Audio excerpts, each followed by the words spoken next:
밥 줄이면 배고프고 안 줄이면 살이 안 빠진다고요? 제가 지난달에 만난 김 선생님께서 이런 말씀을 하셨어요.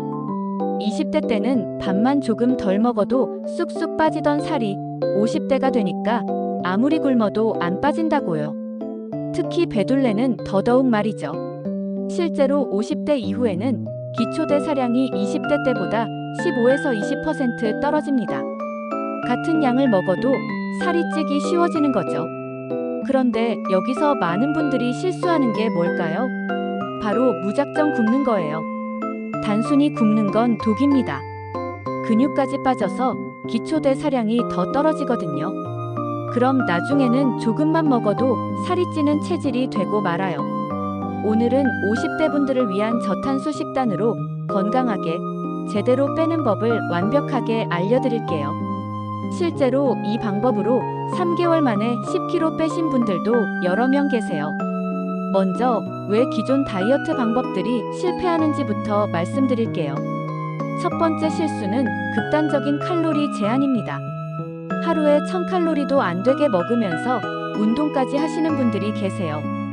이렇게 하면 몸이 생존 모드로 들어가서 기초대사량을 확 떨어뜨려 버립니다. 그래서 처음 1에서 2주는 빠지다가 그 다음부터는 아무리 굶어도 빠지지 않는 거예요. 두 번째는 탄수화물을 완전히 끊는 극단적인 방법이에요. 물론 단기간에는 효과가 있어 보이지만 이건 대부분 수분이 빠진 거거든요. 그리고 탄수화물을 다시 먹기 시작하면 요요 현상이 심하게 옵니다.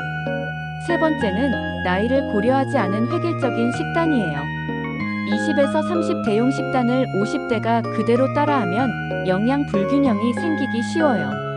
특히 단백질과 칼슘, 비타민 D 부족으로 근육량과 골밀도가 떨어질 수 있거든요. 그럼 50대에게 맞는 올바른 저탄수 식단은 뭘까요? 제가 말하는 3위 1법칙은 이거예요. 하루 총 칼로리의 30%는 탄수화물, 40%는 단백질, 30%는 건강한 지방으로 구성하는 겁니다. 그리고 식사 횟수는 3번, 간식은 2번, 금식 시간은 최소 12시간 이상 유지하세요. 아침은 단백질 중심으로 든든하게 드세요.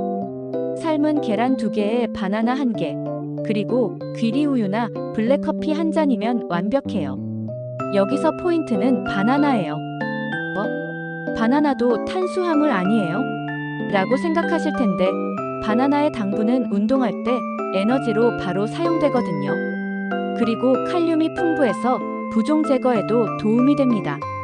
계란은 완전 단백질이라고 해서 우리 몸에 필요한 모든 아미노산이 들어있어요. 특히 50대 이후 줄어드는 근육량 유지에 필수입니다. 이렇게 드시면 오전 내내 포만감이 유지되면서 혈당 급상승도 막을 수 있어요. 점심은 탄수화물 30%, 단백질과 채소 70%로 구성하세요. 보리밥이나 현미밥 반 공기에 닭가슴살 100g, 그리고 푸짐한 채소 샐러드를 드시면 됩니다. 김치와 된장국은 저염으로 드시고요. 여기서 중요한 건 흰쌀밥 대신 보리밥이나 현미밥을 드시는 거예요. 식이섬유가 풍부해서 혈당 상승을 완만하게 해주거든요. 그리고 닭가슴살이 질린다면 생선이나 두부로 바꿔서 드셔도 됩니다. 중요한 건 단백질 섭취량을 유지하는 거예요. 샐러드 드레싱은 시중에 파는 걸 쓰지 마시고 올리브 오일에 레몬즙, 소금 조금만 넣어서 직접 만들어 드세요. 시중 드레싱에는 설탕이 엄청 많이 들어있거든요. 가장 중요한 저녁 식단입니다. 탄수화물을 완전히 끊으세요.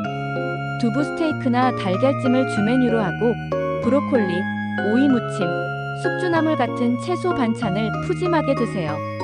저녁에 탄수화물을 안 먹으면 너무 허전할 것 같은데요? 라고 생각하실 텐데 처음 3, 4일만 버티시면 됩니다. 그 다음부터는 오히려 몸이 가벼워지는 걸 느끼실 거예요. 두부 스테이크는 이렇게 만드세요. 두부를 1cm 두께로 썰어서 소금, 후추로 간을 하고 올리브 오일에 노릇하게 구워주세요.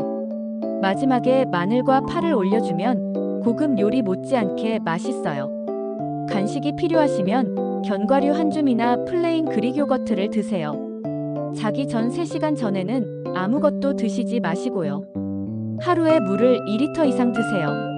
특히 식사 30분 전에 물 한 컵을 마시면 포만감이 빨리 와서 과식을 방지할 수 있어요. 그리고 아침에 일어나자마자 미지근한 물 한 컵을 드시면 신진대사가 활발해집니다. 같은 음식을 먹어도 순서를 바꾸면 혈당 상승을 50%까지 줄일 수 있어요. 채소, 단백질, 탄수화물 순서로 드세요. 채소의 식이섬유가 당분 흡수를 늦춰주거든요. 주말에 폭식하면 평일 5일 동안 한 노력이 물거품이 됩니다. 외식을 하더라도 탄수화물 양은 평소대로 유지하세요. 대신 단백질 반찬을 하나 더 주문하는 걸 추천해요. 실제로 이 방법으로 3개월 만에 67kg에서 57kg로 10kg를 감량한 사례도 있어요. 특히 허리둘레가 32인치에서 28인치로 줄어들면서 20대 때 입던 옷을 다시 입을 수 있게 되셨죠. 하지만 주의할 점도 있어요. 첫째, 당뇨나 고혈압 같은 만성 질환이 있으시면 반드시 의사와 상담 후 시작하세요. 둘째, 너무 급하게 체중을 줄이려고 하지 마세요. 한 달에 2-3kg 정도가 안전하고 지속 가능한 속도예요. 셋째, 운동을 병행하세요. 특히 근력 운동을 주 2회 이상 하시면 근육량 감소를 막을 수 있어요. 무작정 굶는 게 아니라 밥 대신 뭘 먹느냐가 핵심입니다. 이 식단을 2주만 따라해 보세요. 배둘레가 확실히 달라지는 걸 느끼실 거예요.